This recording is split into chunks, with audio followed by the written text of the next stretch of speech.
मुझे लाइ इंतिहाई ख़ुशी जी ॻाल्हि थींदी आहे जॾहिं के दोस्त मूं वटि रेडियो ते अचनि ऐं रेडियो जो हिकिड़ो वॾो हवालो हुजे। इहा मुंहिंजे लाइ ख़ुशी जी ॻाल्हि हूंदी आहे। उन्हनि जूं यादगिरियूं,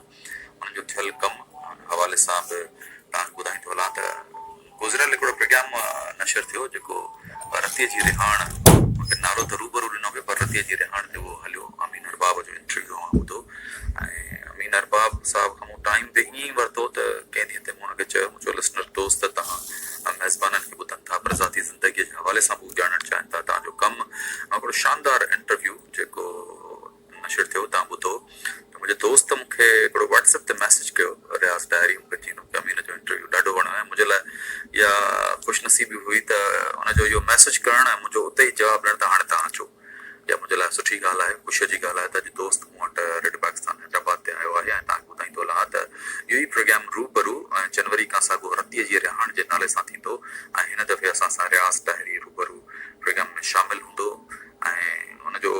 हिकिड़ो मुख़्तसिर इंटरव्यू, छाकाणि त टाइम ॾाढो मुख़्तसिर थिए थो, उहो तव्हांखे ज़रूरु ॿुधाईंदासूं। ऐं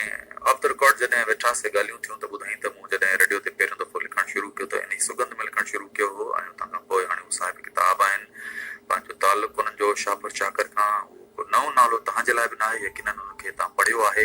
हुनजी शाइरी खे मां ॿुधो बि हूंदो ऐं हींअर असां पंहिंजे प्रोग्राम में असां भलीकार कयूं था रियाज़ डायरी खे। तव्हांजी वॾी महिरबानी, तव्हां असां वटि आयो। महिरबानी जनाब, तव्हांजी महिरबानी, रेडियो पाकिस्तान हैदराबाद जी महिरबानी जो पंहिंजे निशानदार बिल्डिंग में जितां असां सिखिया आहियूं, जितां असां पढ़िया आहियूं, अॼु असांखे हिते मदद करे ऐं ईमान बख़्शियो आहे। रियाज़ तव्हां मूंसां ॻाल्हि कई हुई पाण जॾहिं प्रोग्राम खां पहिरियों वेठा हुआसीं त तव्हां ॿुधायो त तव्हां पंहिंजे लिखण जी शुरूआति जेका कई उहा तव्हां सुगंध प्रोग्राम खां कई। हिकिड़ो त उहो ॾाढो मुख़्तसिर अहवालु तव्हां खां वठंदासूं ऐं उहा शाइरी जेका सभ खां पहिरियों तव्हांजी हिते सिलसिले ॾिया ॾिया लाट में जेका पढ़ी वई उहा असांजे साम्हूं खे ॿुधाईंदो। हाँ बिल्कुलु, सुगंध प्रोग्राम रेडियो पाकिस्तान हैदराबाद जो उन्हनि प्रोग्राम में शामिल हुयो जेको तमामु दिलचस्पीअ सां जेको ॿुधो वेंदो हुयो ऐं आउं दिलचस्पी सां ॿुधंदो हुउसि। हुन सुगंध प्रोग्राम में ॾिया ॾिया लाट जे हवाले नाले सां हिकिड़ो सिलसिलो साईं ज़ैब सिंधी साहिब जिन शुरू कयो, जंहिंमें नवनि लिखंदड़नि शाइरनि खे हुन दावत ॾिनी हुई त अची दोस्त उहे शाइर पंहिंजी शाइरी मोकिलीनि, इन शाइरी प्रोग्राम में शामिलु करे ऐं उन्हनि खे असां जेको आहे उत्साहींदासीं त वधीक ॿुधनि। ऐं पोइ मूंखे बि शौक़ु जाॻियो त यार जेकॾहिं आउं शायदि लिखी सघां त कोशिशि कयां। त पोइ मूं पंहिंजो हिकिड़ो गज़ल लिखियो हुयो तॾहिं, ऐं इहो गज़ल जॾहिं मूं पहिरियों दफ़ो गज़ल पहिरियों दफ़ो लिखियो ऐं पहिरियों दफ़ो मूं लिफ़ाफ़ो वठी जॾहिं मोकिलियो रेडियो पाकिस्तान हैदराबाद ते, त पहिरीं प्रोग्राम में पहिरें जीअं साईं जन अनाउंसमेंट कयो उन खां पोइ मुंहिंजो गज़ल पढ़ियो त मूंखे तमामु घणी ख़ुशी थी। सम्झां थो त साईं ज़ैब सिंधी जी तरफ़ां ऐं प्रोग्राम सुगंध जी तरफ़ां रेडियो पाकिस्तान हैदराबाद जी तरफ़ां टर्निंग पॉइंट हुई जो मूंखे उत्साह मिलियो ऐं मूं शाइरी में पंहिंजा क़दम अॻिते वधाया ऐं अल्हम्दुलिल्लाह हिन वक़्तु ताईं काफ़ी शाइरी जेको आहे सो करे चुको आहियां। पोइ जेका कची बि की आहे पंहिंजो पाण खे शाइरी जे मैदान में जेके वॾा वॾा नाला कुझु कोन थो सम्झां, पर पोइ बि उन मक़ाम ते आहियां जिते मूंखे इज़त मिली आहे। ऐं तव्हांजो हुकुम थियो आहे त उहो गज़ल जेको हिते रेडियो पाकिस्तान हैदराबाद ते मूं मोकिलियो हुयो ऐं शामिलु थियो हुयो, इन खां पोइ मूंखे कंहिं क़िस्म जो उत्साह मिलियो, ज़रूरु तव्हां सां जेको शामिलु कंदुसि। ऐं इहा ख़ुशनसीबी आहे त इहो साॻियो गज़ल रेडियो पाकिस्तान हैदराबाद जे आवाज़ खज़ाने में बि शामिलु आहे ऐं उते बि रिकॉर्डिंग करे ऐं रखियो वियो आहे रज़ा द्रोही जी गुलकार जे आवाज़ में। गज़ल इहो सुठो आहे त सभई सूर सीने समाए हलियासीं, असां नींहुं पंहिंजो निभाए हलियासीं, अंदर में त आहे मातम मतो पियो मगर मुर्क मुख ते सजाए हलियासीं, उन्हीअ जाइ ते जीउ झुरियो पवे थो जिते हथ हथ सां मिलाए हलियासीं, वई दिलि अड़ी कुर्ब काबू कयो घणेई पाण पंहिंजो बचाए हलियासीं, ऐं असांजे त जीवन जो आ फ़लसफ़ो ई रोई पाण ॿियनि खे खिलाए हलियासीं, जिला नेठ जग खे मिलंदी उन्हीअ मां ॾिया ॾात जाजे जलाए हलियासीं, भला रियाज़ महफ़िल में ॿियो छा चऊं आहे, गज़ल गीत नग़मा ॿुधाए हलियासीं। इहो मुंहिंजो गज़ल हुयो पहिरियों जेको 1992 में रेडियो पाकिस्तान हैदराबाद तां नशर थियो। समीन तव्हां उहो गज़ल बि ॿुधो ऐं रियाज़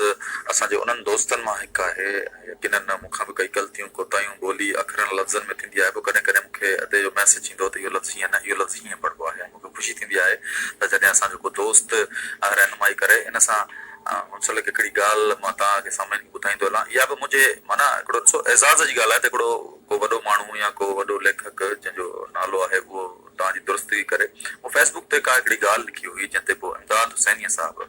मुंहिंजी हुन ॿोलीअ खे थोरो दुरुस्त कयो त हीअं न त हीअं थींदो, त ग्रामर इहा ग़लती जेका आहे इहा हीअं दुरुस्त थींदी, ऐं इहा मुंहिंजे लाइ ख़ुशीअ जी ॻाल्हि हुई त इमदाद हुसैनी साहिबु जहिड़ो माण्हू जेको मुंहिंजे स्टेटस खे पढ़ी हुनखे दुरुस्त कराए थो।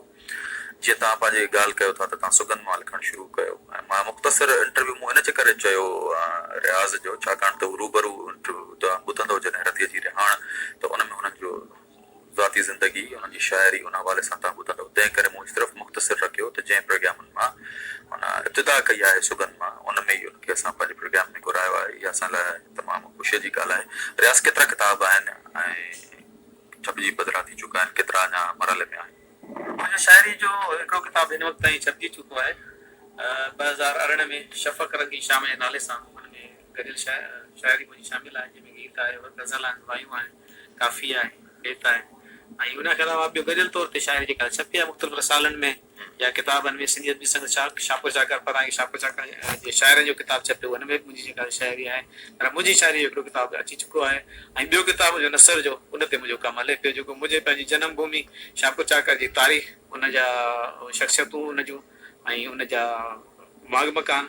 ऐं वाक़िया जेके आहिनि से उन्हनि खे उन किताब में शामिलु कबो, ऐं चाहींदुसि उहो किताबु जेको हूंदो त अहिड़ो डॉक्यूमेंट साबित हूंदो जेको मुस्तक़बिल में शागिर्द जी रहनुमाई करे या जेको पंहिंजे शहर जे बारे में ॼाण चाहे उनजी रहनुमाई करे। तव्हां केतिरो टाइम ॾियो था शाइरी खे पाण लिखण खे? टाइम आऊं सम्झां थो बिल्कुलु घटि ॾींदो आहियां। ऐं अक्सर मूं जेका शाइरी कई हूंदी सां घुमंदे फिरंदे वधीक कई हूंदी, खणी पेन पेनूं खणी ऐं वेही रहां सीड़ जी, इहो मूं घटि कयो आहे, पर घटि कयो आहे। बाक़ी मूं पंहिंजे सफ़र में घणी जेका शाइरी कई आहे, ऐं पोइ जीअं मूंखे हुन गज़ल जा पन खे अची वेंदा आहिनि ज़हन में त पाण जेको लिखी छॾंदो आहियां। हाणे त मोबाइल जो दौरु आहे, जेका शइ जंहिं ज़हन अचे थी त पंहिंजो सिर खां समय तव्हांखे ॿुधाईंदो हलां त रियाज़ डायरी उन्हनि माण्हुनि मां आहे जेको पाण सेल्फ मेड माण्हू आहे, हिन समाज हिन मुआशिरे में हुन ते इंतिहाई तकलीफ़ूं बर्दाश्त करे अॼु जंहिं मरतबे ते आहे त इंतिहाई ख़ुशी जी ॻाल्हि आहे, उहो हिकिड़ो कामयाबु माण्हू आहे। पर इहा बि हिकिड़ी वॾी ॻाल्हि आहे त हुन ॿुधायो त मां रेडियो पाकिस्तान जो तमामु पुराणो लिस्नर आहियां, घणेई ज़माने खां मूं रेडियो पाकिस्तान खे ॿुधो आहे, मुख़्तलिफ़ प्रोग्राम्स ॿुधा आहिनि। इहा बि हिकिड़ी तमामु सुठी ॻाल्हि आहे। त रियाज़ असांजे दोस्तनि खे तव्हां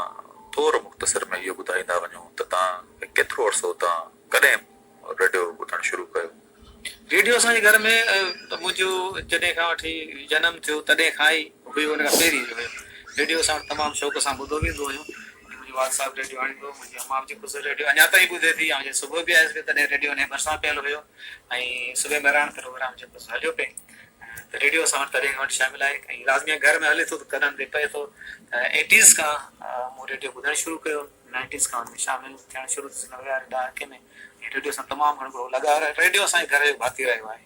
ऐं कॾहिं बि रेडियो खे जा सेल ख़तमु थियणु कोन आहिनि, ऐं कॾहिं बि रेडियो ख़राबु थियणु कोन आहे।